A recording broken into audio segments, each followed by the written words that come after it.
If you stop Ozempic, does your weight come roaring back, or does your body actually reset itself? Because online you hear two completely opposite stories, and both sound convincing depending on who you listen to. One side says it's basically a miracle drug that fixes your metabolism long term, while the other says many people regain a meaningful portion of weight after stopping. Which one is actually true? Stay with me, because by the end of this video, I'm going to walk you through what the best available studies suggest about weight regain, appetite changes, and long-term effects. And I'll give you a practical framework if you're thinking about changing or stopping treatment. My name is Marcus. I'm a research scientist with 25 years experience. I'm also known as a wellness watchdog, and you're watching Health Sense or Nonsense. This is where I spend hours digging through clinical trials, systematic reviews, and large data sets so you don't have to. And today we're not doing hype or fear. We're separating what the evidence actually supports from what just sounds convincing. So let's get right into it. So first, we need to understand what Ozempic is actually doing in your body, because that explains what happens when you stop. Ozempic is a GLP-1 receptor agonist, meaning it mimics a hormone your body already produces. It helps regulate appetite, slows stomach emptying, and improves blood sugar control. In plain English, it helps you feel fuller sooner, stay fuller longer, and reduces how often you feel driven to eat. So while you're on it, many people naturally eat less without feeling like they're constantly fighting hunger. That's one of the key reasons it can be effective for weight loss, especially for people who have struggled with appetite regulation. But here's the important nuance. The weight loss effect is largely treatment dependent, meaning it works while you're taking it, and maintaining that effect usually requires ongoing management in some form. Think of it like turning down the volume on hunger signals. While the medication is active, those signals are quieter and easier to manage. But when it's removed, those signals don't disappear permanently. They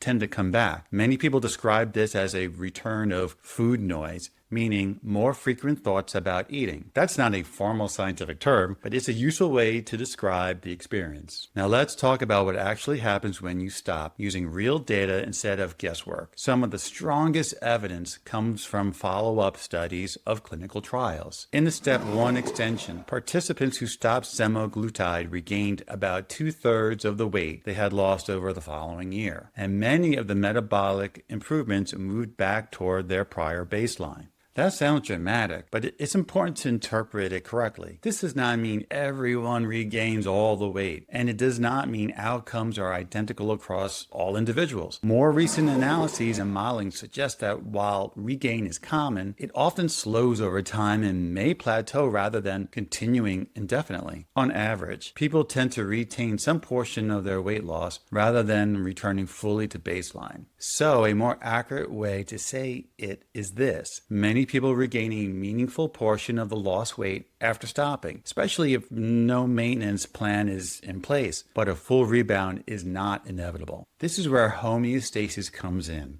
Homeostasis is your body's way of maintaining stability. When you lose weight, your body often responds by increasing hunger and adapting energy use. In more precise terms, this is called metabolic adaptation, while your body becomes slightly more energy efficient after weight loss. The literature generally shows a similar pattern here. Many people report increased hunger after stopping GLP-1 medications, and energy balance shifts back toward their prior baseline, which is one of the main reasons regain is commonly observed, especially in the absence of a structured plan. Behavior matters more than most people think. Some individuals use the time on Ozempic to build sustainable habits, like eating smaller portions, improving food quality, or becoming more aware of hunger cues. Others rely almost entirely on the medication to control intake without changing much else. And when you look at outcomes, those two approaches don't lead to the same results after stopping. Let's break down what people actually notice. Many people report increased appetite within weeks. Stomach emptying returns to normal speed, and weight regain is common across populations. Although the degree and timing can vary significantly between individuals, with some regaining more quickly, others more gradually, and some maintaining a meaningful portion portion of their weight loss. One thing that stood out when reviewing the data is how quickly this transition can begin. Some studies show changes in appetite and eating behavior within weeks, not months. That doesn't mean you're out of control, but it does mean the transition period is more sensitive than people expect. There's also a psychological layer here. Many people lose weight with the help of a medication. They sometimes attribute all the success to the drug itself. So when weight starts to come back, even slightly, it can feel discouraging very quickly. But the evidence suggests something more balanced. The medication changes the biological environment, but behavior still plays a major role, especially after stopping. Another factor is metabolic adaptation. When you lose weight, your body may use slightly less energy to perform the same functions. So if calorie intake increases even modestly after stopping, that combination can make regain easier unless something else offsets it. Some researchers are now exploring longer-term treatment strategies, not necessarily for everyone, for certain individuals where maintaining weight loss requires continuous support or transition to another therapy. This highlights that obesity is often a chronic condition, not a short-term problem. One nuance that often gets missed is how different people respond after stopping. In real-world settings, not everyone follows the same pattern seen in clinical trials. Some people regain weight more slowly, some plateau earlier, and some maintain a meaningful portion of their weight loss, especially if they transition to another therapy or maintain strong lifestyle changes. That variability is important because it tells us this isn't a single predictable outcome. It's a range of possibilities influenced by both biology and behavior. One additional point worth mentioning is that timing and follow-up matter more than people expect. In some real-world settings, people who have regular follow-up with a clinician or structured program tend to maintain more of their weight loss compared to those who stop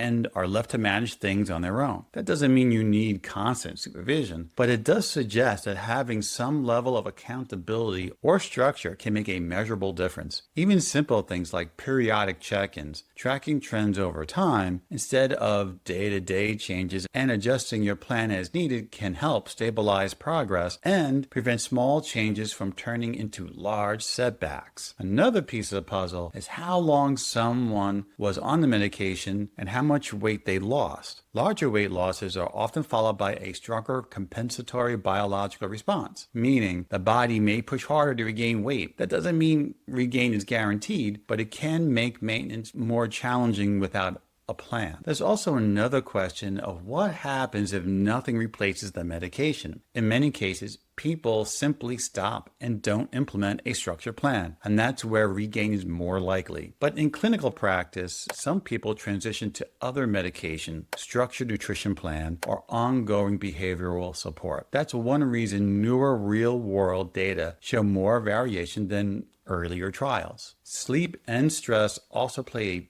bigger role than people expect during this transition. Poor sleep can increase hunger hormones and reduce satiety signals, while chronic stress can drive changes in eating behavior. When appetite is already increasing after stopping, those factors can amplify the effect. So maintaining consistent sleep and managing stress isn't just general advice, it directly supports weight stability during this period. And finally, expectations matter. If someone expects a permanent reset, even normal biological responses can feel like failure. But if you understand that your body is adapting and that some degree of pushback is expected, it becomes something you can plan for rather than react to. That shift alone can change how people approach the transition and often leads to better long-term outcomes. And here's something practical you can do even before stopping. Pay attention to your hunger signals while you're still on the medication. Learn the difference between physical hunger and habit-driven eating because those signals become more noticeable after stopping. One more subtle factor is environment. While on Ozempic, it's easier to ignore cues like snacks sitting on the counter or late-night eating habits. But once appetite increases, those same cues can have a stronger effect. That's not a lack of discipline. It's how human behavior works in response to environment. Small changes like planning meals ahead of time or keeping high-calorie foods out of immediate reach can make a meaningful difference. Quick pause here. If this is helping you cut through the noise, hit like and subscribe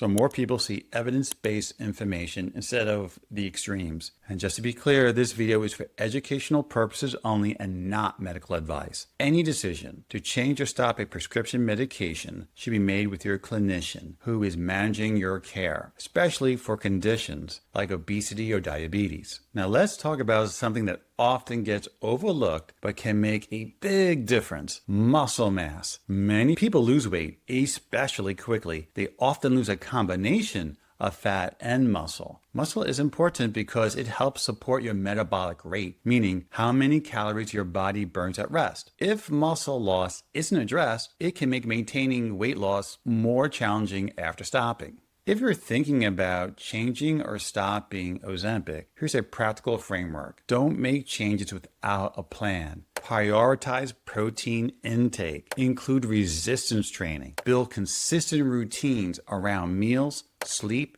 and activity. Some clinicians may individualize how treatment is adjusted or stopped, but evidence that tapering specifically prevents weight regain is still limited. That's an area where research is still evolving.